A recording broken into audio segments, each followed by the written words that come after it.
월요일 날서부터 금요일 날 새벽까지 몽골을 다녀왔습니다. CTS에서 주최해가지고 네 분의 목사님이 함께 다녀왔습니다. 이번에 몽골에 간 것은 몽골에서 선교하는 선교사들의 모임이 있었고, 그 모임 세미나를 좀 해달라고 해서 갔는데, 그 모임은 고려대학교 출신들 중심으로 한 선교사들 모임인데, 평신도 선교사와에서 한 15명이 모여 있었고, 그 외에 다른 선교사들도 와서 한 30명이 모여서 세미나를 했습니다. 그리고 몽골 초원을 배경으로 해서 설교를 해달라고 해가지고 제가 그 설교를 녹화를 해왔습니다. 특별히 이번에는 드론을 가져가 갖고 그 드론으로 평원을 배경으로 사진을 찍었습니다. 몽골이 12세기 징기스칸이 세계를 지배했던 그런 나라였습니다. 2007년 중국을 점령하고 1207년 중국을 점령하고 1218년 우리 땅을 점령을 했고, 우리가 어렸을 때 몽골족 하면 흉노족, 기마족 너무 무서워했던 그러한 부족이었습니다. 징기스칸이라는 태무진이라는 사람이 16살 때에 다른 부족에게 자기 부인을 뺏긴 후에 자기 부인을 찾아오려고 부족끼리 연합을 해갖고 일으킨 전쟁, 그것이 군대가 됐고, 가는 곳마다 승리를 했고, 워낙 말을 잘 탔기 때문에 상대방보다 배는 빨리 그것에 도착해서 점령하는 그러한 일들이 있습니다. 항복하는 민족은 살해하지 아니하였고, 그래서 저항하는 민족은 그 성을 점령한 후에 구르마 받기보다 높은 키가 큰 사람은 무조건 다 죽이는, 그래서 어른은 다 죽이고 어린아이만 살려주는 그런 무서운 부족이었습니다. 세계를 상대로 점령했던 나라, 지금은 우리나라의 땅은 한 16배 되고 백성은 310만, 수원시 정도 인구밖에, 그런데 우리보다 16배 넓은 땅을 지금 갖고 살고 있습니다. 대부분이 목축업, 소, 말, 양, 염소, 낙타 5개의 목축업을 중심으로 살고 있고, 넓은 초원에다가 계류라는 그 집을 짓고 양털로 뒤집어 쓴 그런 집을 짓고 사는 그런 사람들입니다. 우리 민족과 같은 것이 젓가락을 같이 쓰는 것과, 또 우리 민족에 아직까지 또 어린아이를 낳으면 몽고 반점이 있죠. 몽고 사람들이 갖고 있는 반점을 우리가 갖고 있는데, 그건 아마 저는 그날 밤새도록 별을 보면서 왜 이 반점이 우리 민족 어린아이에게 이 몽고 반점이 생길까? 그건 아마 우리 민족이 그들의 지배를 한번 받았기 때문에 그때 뿌린 씨가 그런 결과가 오지 않나 하는 그런 약간 슬픈 사연에 대해서 저는 정말 많은 생각을 하게 했습니다. 몽골인들이 한국을 제일 좋아하고, 한국에 오는 비자를 그들이 받으려면 지금 3개월이 걸려야 된다고 합니다. 그러니까 한국에 오는 것이 얼마나 어려운지 몰라요, 그들은 지금 한국 드라마를, 글쎄 전태 드라마 얘기를 하는데 저도 모르는 드라마 얘기를 그냥 쫙 해주더라고요. 그리고 몽골인 전체가 한국말 정도, 기본적인 인사 이런 거는 다 할 줄 아는, 왜? 드라마에서 다 배웠어요. 그래갖고 지금 그런 모습을 볼 수가 있었고, 이번에 그 연예인이 이혼을 하는데 저보고 가서 그 말려달래요. 이혼하지 못하게 해달라고. 그런 얘기도 들었습니다. 그곳에서 지금 선교하는 이들의 선교사 얘기들은 제가 그 선교사들을 좀 만나서 얘기를 했는데, 그거는 나중에 좀 시간이 있을 때마다 좀 하기로 하고, 하룻밤을 계류에서 자면서 정말 아름다운 별을 바라보면서 그 짐승들의 소리를 들으면서 많은 것을 생각을 하게 했습니다. 제가 거기서 그 몇 번의 사진을 그 영상을 찍었는데 간단하게 좀 추려서 보내달라고 그랬고, 아마 3분 정도 이거 저 추린 그 영상을 여러분들이 잠깐 보고 얘기하도록 하겠습니다. 자, 그 영상을 좀 보여주시고 앞에 불을 좀 꺼주시죠. 불을 꺼주시죠.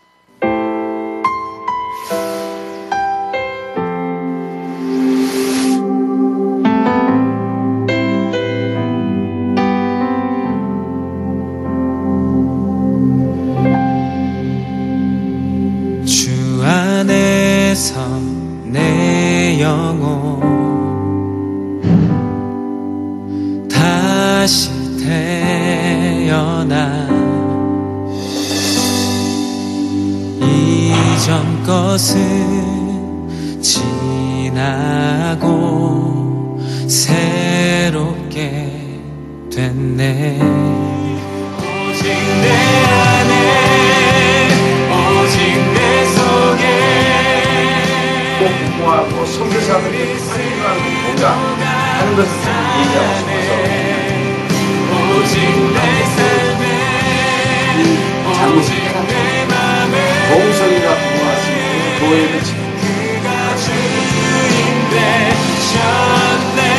내 생명 내 생명 얼마나 기뻤었던지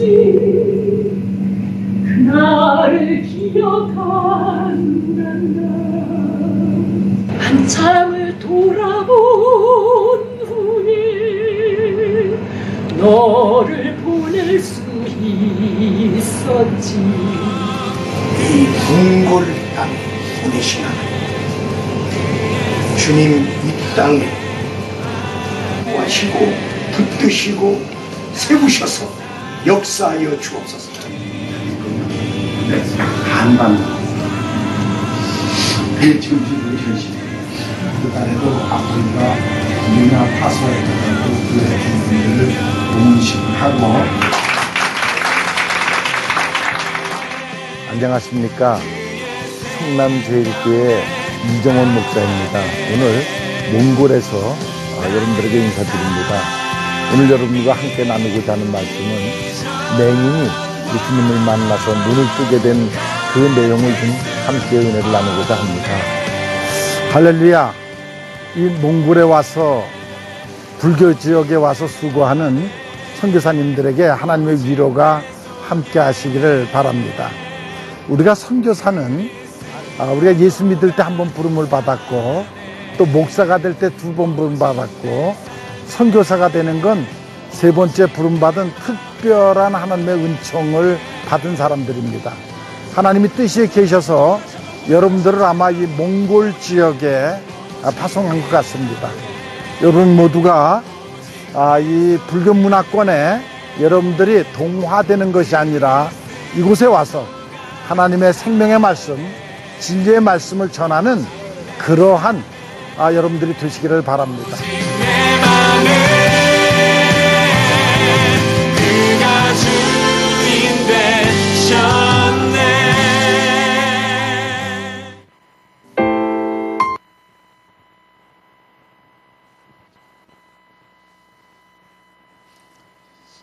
예, 간단하게 그냥 한 부분만 얘기했는데 아마 이제 방송에서 계속 방송이 나올 거니까 이제 그런 부분들을 좀 보시면 될 것 같아요.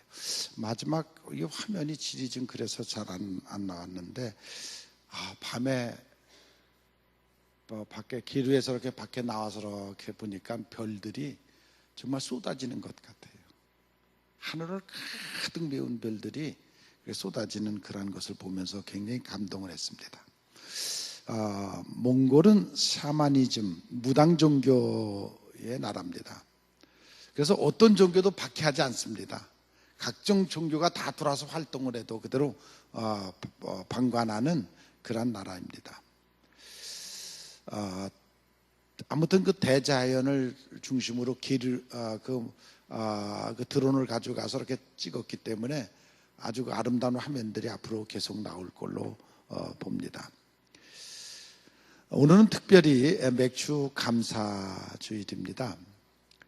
감사라는 말은 정말 닳도록 해도 그것은 다하지 못하는 말이 감사는 말입니다.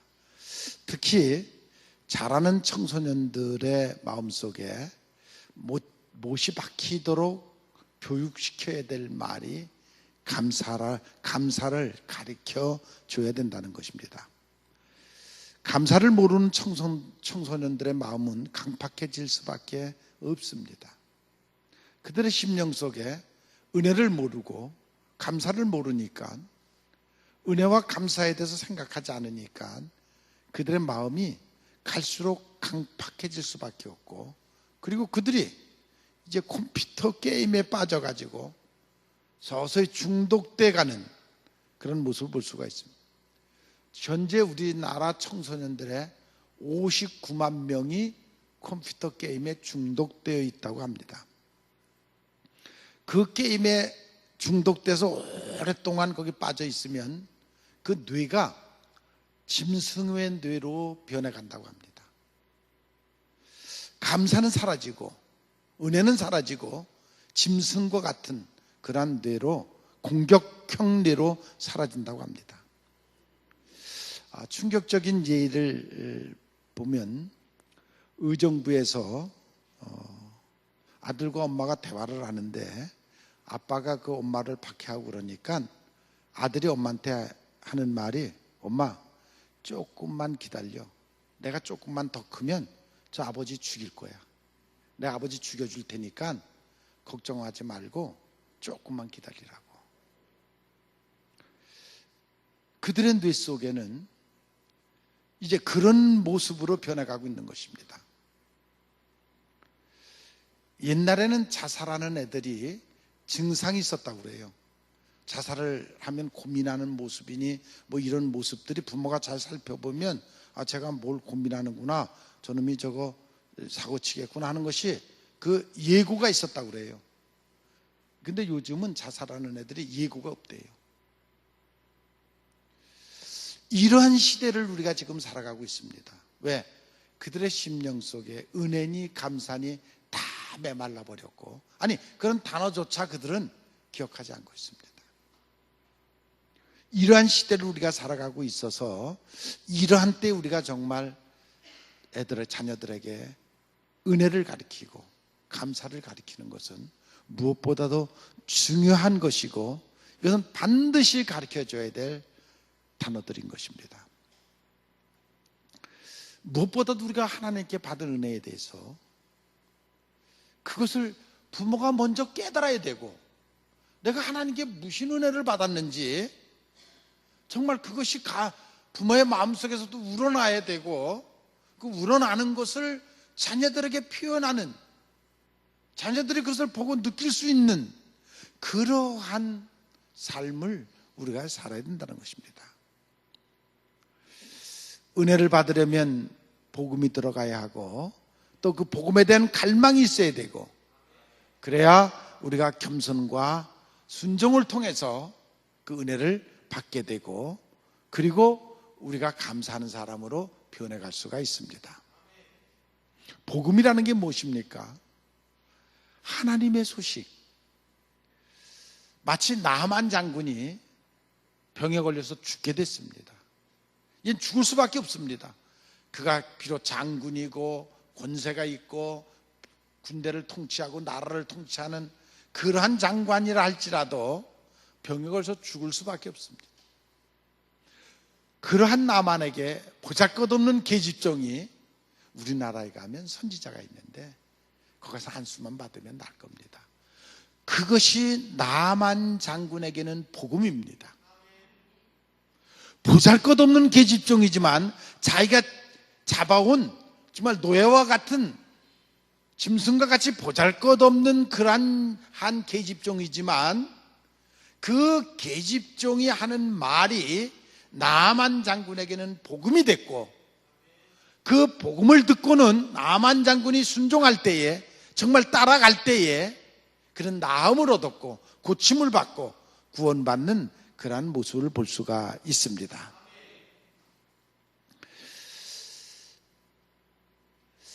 나만 장군이 그 보잘것없는 그 계집종 얘기를 듣고 왕한테 가서 인준을 받고, 그리고 이스라엘이라는 나라, 작은 나라, 보잘것 자기네들이 지배하고 있는 나라, 사막에 살고 있는 엘리사를 찾아갔습니다.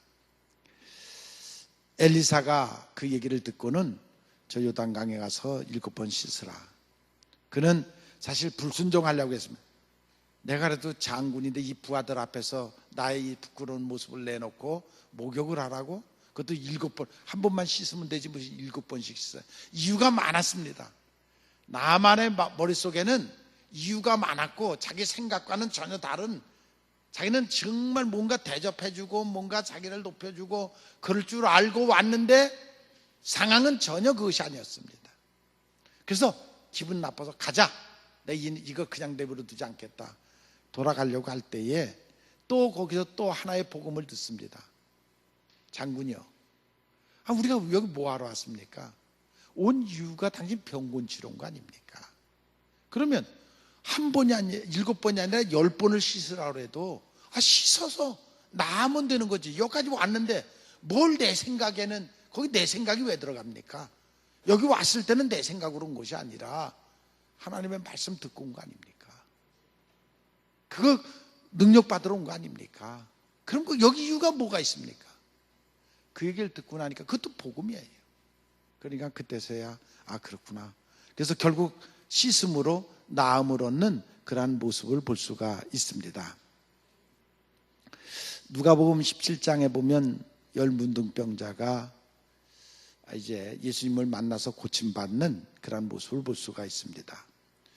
그리고 그들이 고침을 받고 난 다음에 한 사람만 찾아와서 예수님 앞에 감사함으로써, 물론 문둥병은 이미 나았고 그 영혼까지 구원받는 그러한 모습을 볼 수가 있습니다. 우리의 신앙생활이라는 것이 무엇이냐? 바로 그런 것입니다. 하나님의 말씀이면, 제가 지난주에도 즉시 순종하는 법을 배워라. 이것이 영적인 하나님의 음성이면, 하나님이 내게 주시는 말씀이면 거기는 다른 건 내세울 필요가 없습니다. 즉시 순종하고 따르는, 그것이 믿음입니다. 그것이 신앙입니다. 거기에 하나님의 능력이 나타납니다. 여러분들 그것을 믿으시기를 바랍니다. 은혜 받고 은혜를 잊어먹는 어리석은 자가 돼서는 안 됩니다. 은혜를 받았으면 받은 대로 은혜에 순종하는 그런 삶.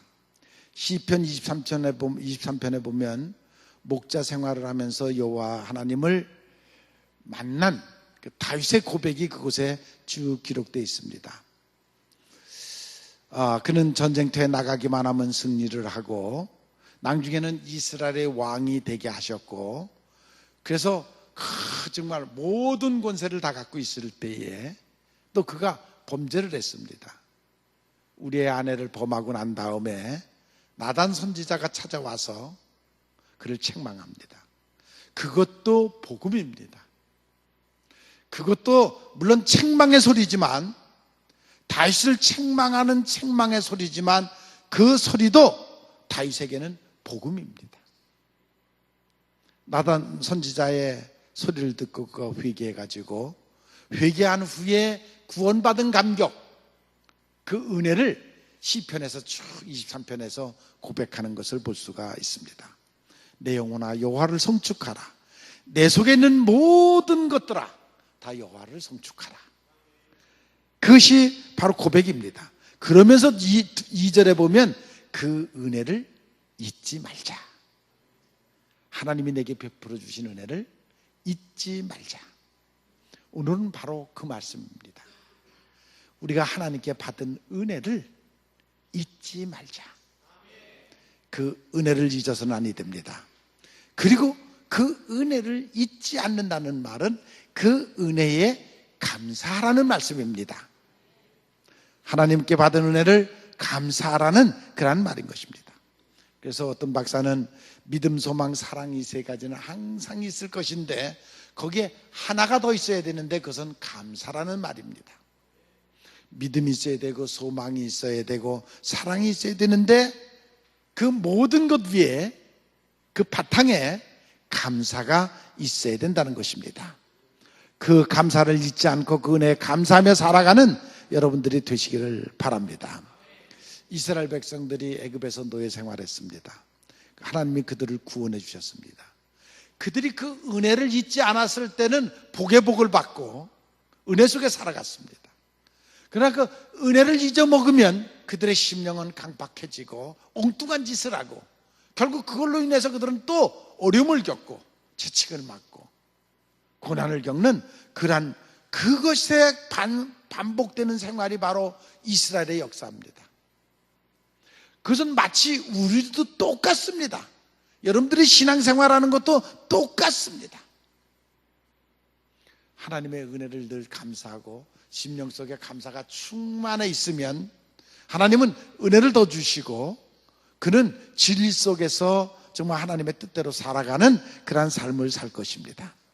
그러나 그 은혜를 잊으면 그는 고난의 연속을 당하게 될 것입니다. 바울이 믿음의 아들 디모데에게 나는 본래 해방자여 핍박자여 폭행자였다.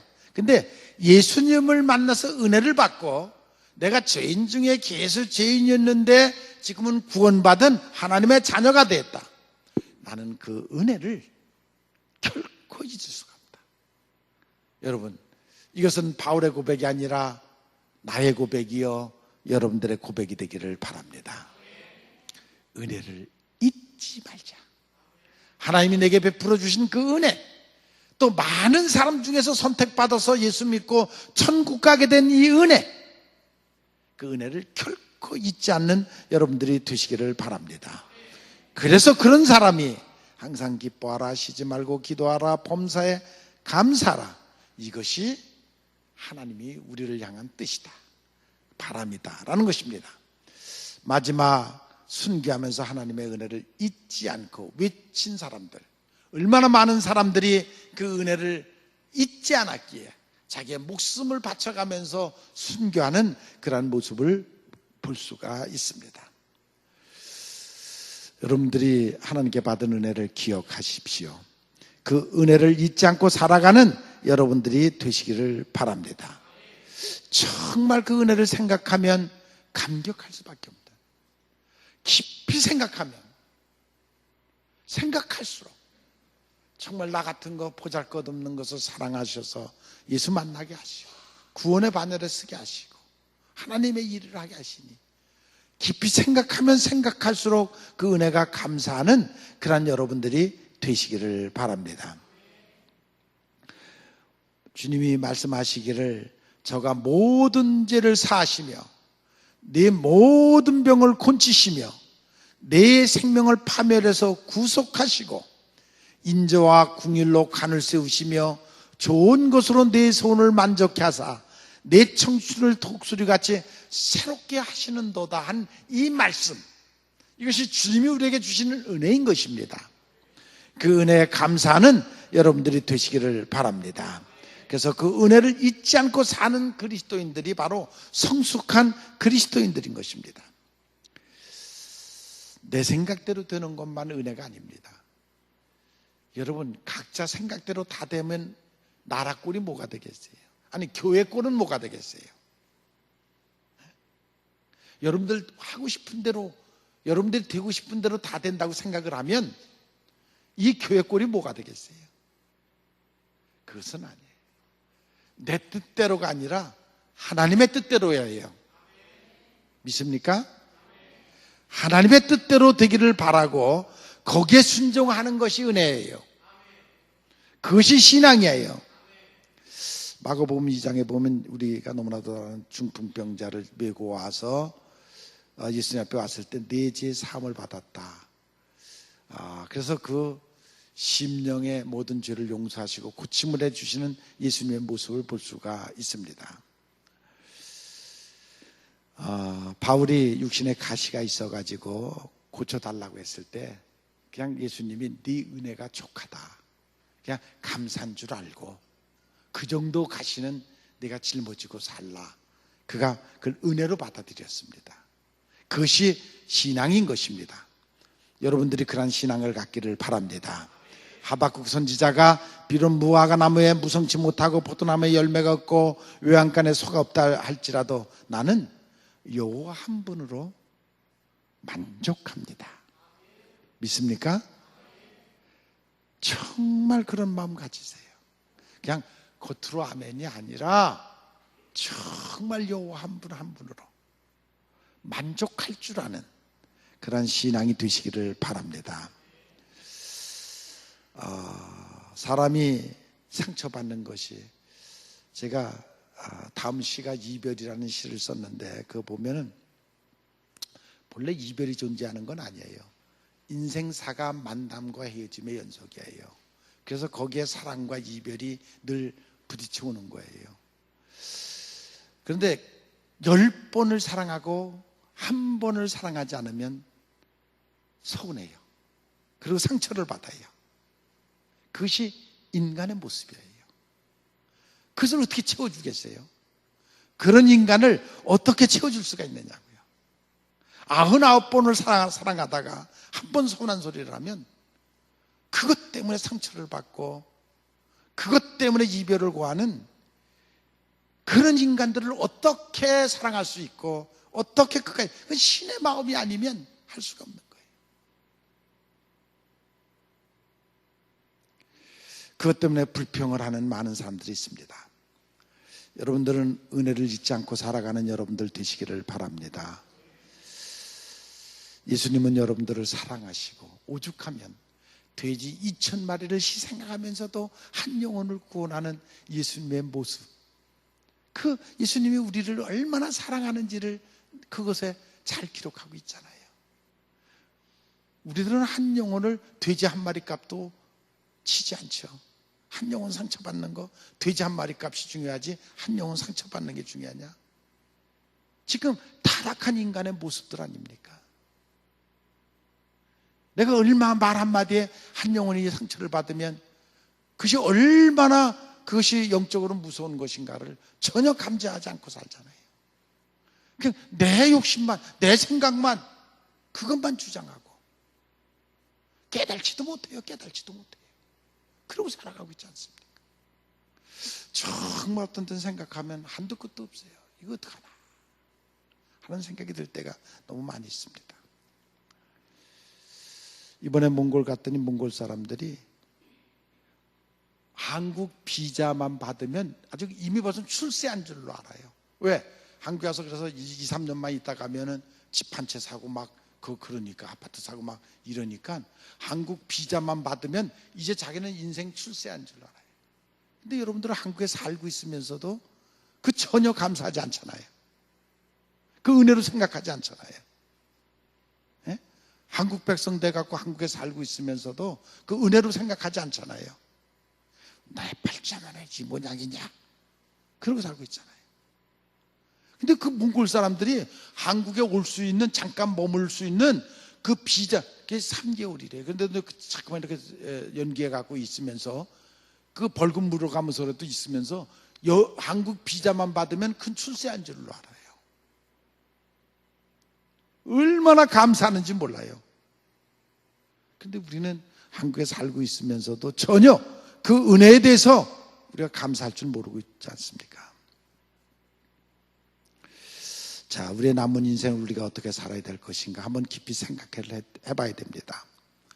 정말 하나님의 은혜를 늘 생각하면서 사는 여러분들이 되시기를 바랍니다. 그 사랑과 은혜에 감사할 줄 아는 사람, 그 사람은 행복한 사람입니다. 하나님의 은혜를 깨닫고 마음속에 그 은혜를 감사하며 살고 있다는 것은 그것은 축복받은 인생이에요. 그건 구원받은 인생이에요. 그러니까 그것으로도 감사해야 돼요. 골로새서 3장 15절부터 보면 그리스도의 평강이 너희 마음을 주장하고 너희 평강을 위하여 한 몸으로 부르심을 받았나니 너희는 또한 감사하는 자가 되라. 그리스도의 말씀이 너희 속에 풍성히 거하며 모든 지혜로 피차 가르치며 권면하고 시와 찬송과 신성한 노래를 부르며 감사하는 마음으로 하나님을 찬양하고 또 무엇을 하든지 말에나 일에나 예수 그리스도의 이름으로 하고 그 힘을 입어 늘 하나님께 감사하라. 늘 하나님께 감사하는 여러분들 되시기를 바랍니다. 바울 사도가 말하는 건강한 신앙이 무엇이냐?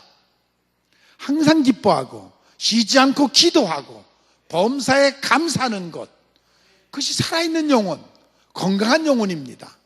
건강한 마음입니다. 성령이 어떻게 변해도 성도는 우리의 환경이 어떻게 변해도 성도는 항상 기뻐하고 기도하고 범사에 감사하는 그런 여러분들이 되시기를 바랍니다. 감사는 평강을 만들어냅니다. 그리스도인은 감사할 줄 아는 사람, 감사를 만들 줄 아는 사람, 감사의 은혜를 깨달을 줄 아는 사람, 그것이 그리스도인입니다. 마음에서부터 넘치는 감사, 그 감사를 입술로, 행동으로, 표현으로 증거하는 여러분들이 되시기를 바랍니다. 겉으로만이 아니라, 그건 이중적인 교기죠. 겉으로만 아니라, 겉으로는 하면서 속은 딴만 품고 있으면 그건 이중적 인간이죠. 하나님이 가장 싫어하는 회칠한 무덤이죠. 그런 사람이 아니라 정말 속에서부터 항상 감사하는 그런 여러분들이 되시기를 바랍니다. 감사로 찬양하는 사람은 그 열매를 맺게 됩니다. 감사는 하늘의 능력을 받고 고난과 역경을 이겨나가게 합니다. 감사의 찬양은 내적 치유의 역사가 있습니다. 여러분들이 감사로 찬양을 부르면 여러분들의 심령 속에 있는 모든 균들, 암균들이 다 죽을 줄로 믿습니다. 그 능력이 그 안에 있습니다. 환경이 아무리 힘들어도 찬양을 하면 하나님이 도우십니다. 그것을 물러가게 하십니다. 우리 모두 감사하는 그리스도인이 되셔서 정말 하나님의 자녀다운 그런 삶을 살아가는 여러분들이 되시기를 바랍니다. 세계를 지배했던 징기스칸, 몽골, 이제는 그냥 가난한 유목민으로 쇠퇴해져 있습니다. 지금 한국은 하나님의 축복으로 세계적인 나라, 우리나라는 정말 하나님께 감사해야 돼요. 제가 오늘도 주보에 시를 썼는데, 그 몽골에 대한 시를 썼는데, 몽골민이 전 세계를 지배했던 그 많은 부족, 그 넓은 땅에 그 많은 몽골인들이, 우리는 지금 남북이 7천만이 돼 있는데 거기는 지금 310만 밖에 안 돼 있어요. 왜 그렇게 됐느냐? 두 가지예요. 매일 전쟁에 나가니까 전쟁터에서 아무튼 죽죠. 그러니까 전사들이 가서 다 죽는 거예요. 또 나중에는 전쟁에서 지고 나니까, 패배하니까 라마족, 그 라마 불교가 들어와가지고 몽골인들을 다 스님을 만들어 버렸어요. 그러니까 부족이 클 수가 없죠. 자식이 번창할 수가 없죠. 그래서 지금 그렇게 다 죽어가는 민족으로 변해가고, 한때는 세계를 지배했던 민족이지만 전쟁으로 그렇게 지배하는 것은 결과가 이런 결과를 우리에게 보여주고 있다 하는 그런 얘기입니다. 여러분, 우리가 이렇게 잘 사는 것 하나님 앞에 감사하시기를 바랍니다. 그때 1200년도에 대한민국, 조선은 그냥 한 끄트머리에 있는 조그만 섬 같은 나라예요. 아무 힘도 없었던, 그냥 일본이 와서 공격하면 그냥 뺐고, 몽골이 와서 공격하면 뺐고, 러시아가 와서 공격하면 뺐고, 중국이 와서 공격하면 뺐고, 그냥 아무 힘없는 그런 나라. 그런 나라가 지금 세계 강국이 되고 있습니다. 이 은혜는 하나님의 은혜인 것입니다. 정말 감사하는 여러분들이 되시기를 바랍니다. 특별히 우리의 자녀들에게 감사하는 마음을 가르쳐야 됩니다. 그들의 마음이 지금 피폐해져 있습니다. 감사와 은혜가 없습니다. 메말라져 있습니다. 정말 그들에게 우리가 먼저 가르쳐야 될 것은 하나님의 은혜. 그 은혜를 먼저 가르치는 여러분들이 되시기를 바랍니다. 남한 장군이 계집종의 말을 듣고 순종했듯이 순종의 역사가 우리의 삶 속에 있기를 원합니다. 열문둥병자 중에 한 명이 와서 고침받고 감사하는 그런 심장을 우리가 갖고 그런 감사가 우리에게 있기를 바랍니다. 다윗이 하나님의 역사로 승승장구했지만 그도 타락한 적이 있었습니다. 그러나 한 선지자가 와서 그를 질책할 때 그는 아무 말하지 않고 순종했습니다. 그래서 그 다윗이 정말 하나님의 은혜를 받았고, 그리고 그는 시편 23편에 그 은혜를 잊지 않겠다, 그 고백을 하는 것을 볼 수가 있습니다. 여러분 모두가 구원받은 은혜를 결코 잊지 않고 감사하는 여러분들이 되시기를 주님의 이름으로